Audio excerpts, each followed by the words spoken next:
जय श्री राम, भारत माता की जय, वंदे मातरम। मित्रों, युद्ध विराम के बाद बहुत सारे मित्रों ने नरेंद्र भाई मोदी और भारतीय जनता पार्टी को बहुत कुछ बोला और तुलना करने लगे लोग इंदिरा गांधी से, आयरन लेडी बोल के।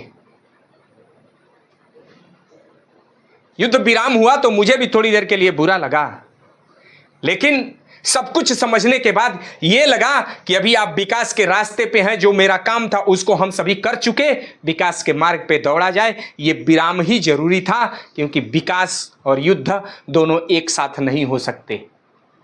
हाँ, लेकिन कमजोर बन के, सर झुका के हम नहीं रह सकते। इसलिए नरेंद्र भाई मोदी और भारत, इस देश के सैनिकों ने पाकिस्तान को यह बताया कि हम झुकने वाले नहीं हैं।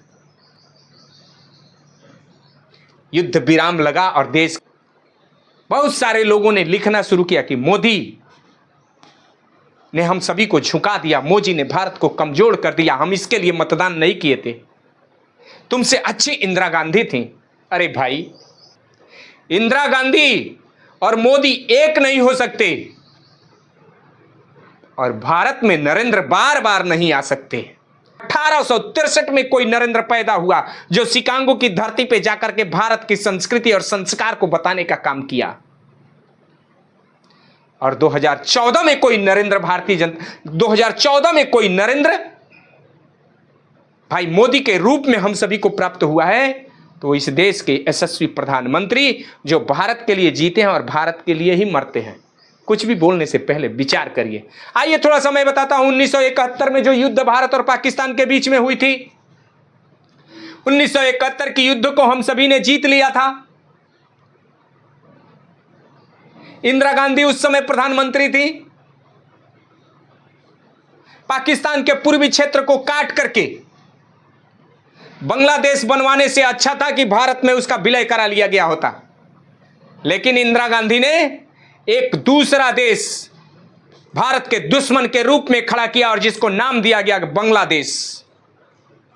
वो भारत में भी मिलाया जा सकता था, लेकिन बांग्लादेश बना दिया गया। 1971 में पाकिस्तान से हम जीते, और पाकिस्तान के 93,000 सैनिकों को हम लोगों ने बंधक बनाया,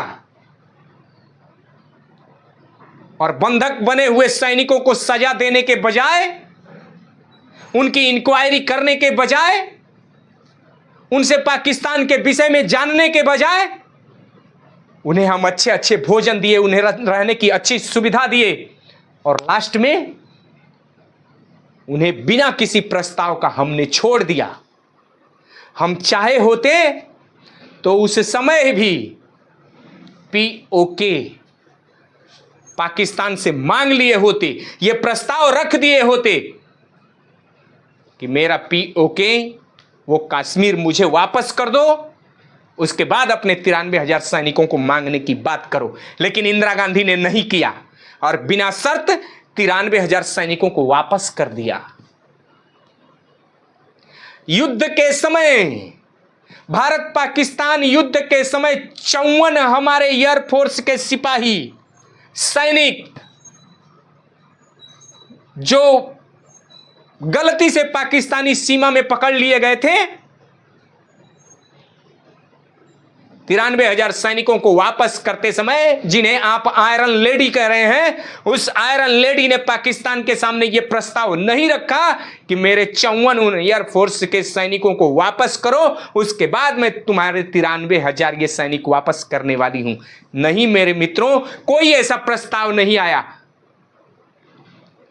वैसे ही 93,000 उन सैनिकों को वापस कर दिया गया।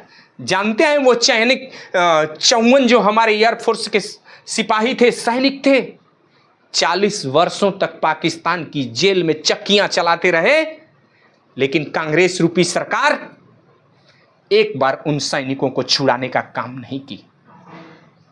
मेरे मित्रों, नरेंद्र भाई मोदी के आने के बाद अभिनंदन वापस आते हैं भाई पाकिस्तान से। वही देश है, लेकिन नेतृत्व बदला। एक मेरा सिपाही गलती से पाकिस्तान में उतर गया, जिसे पाकिस्तान को मजबूरन वापस करना पड़ा। अभिनंदन को अभिनंदन करके भेजना पड़ा पाकिस्तान को। यह है नरेंद्र भाई मोदी। इसी युद्ध में अभी हमारा एक सिपाही, जिसे पाकिस्तान को वापस करना पड़ा है, इसलिए मैं कह रहा हूं कि ये 1971 वाला भारत नहीं, ये 2014 के बाद और 2025 वाला भारत है, जिस भारत का नेतृत्व स्वयं नरेंद्र कर रहे हैं, स्वयं नरेंद्र कर रहे हैं, जिन्हें झुकाया नहीं जा सकता।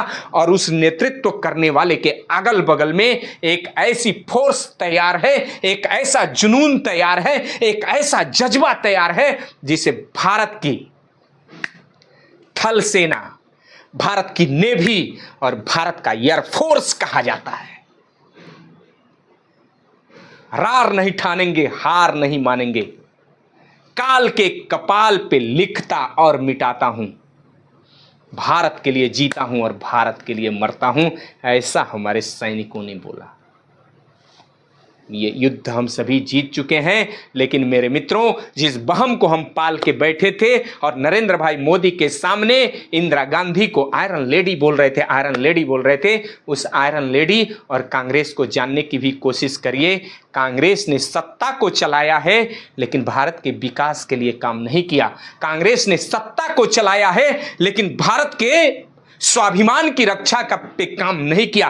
कांग्रेस ने सत्ता को जरूर संभाला है, लेकिन भारत के बहुसंख्यकों को गर्व के साथ जीने का मौका नहीं दिया। मैं यही बताने आया हूं, मैं तुम्हें जगाने आया हूं। भारत माता की जय, वंदे मातरम, जय सिया राम।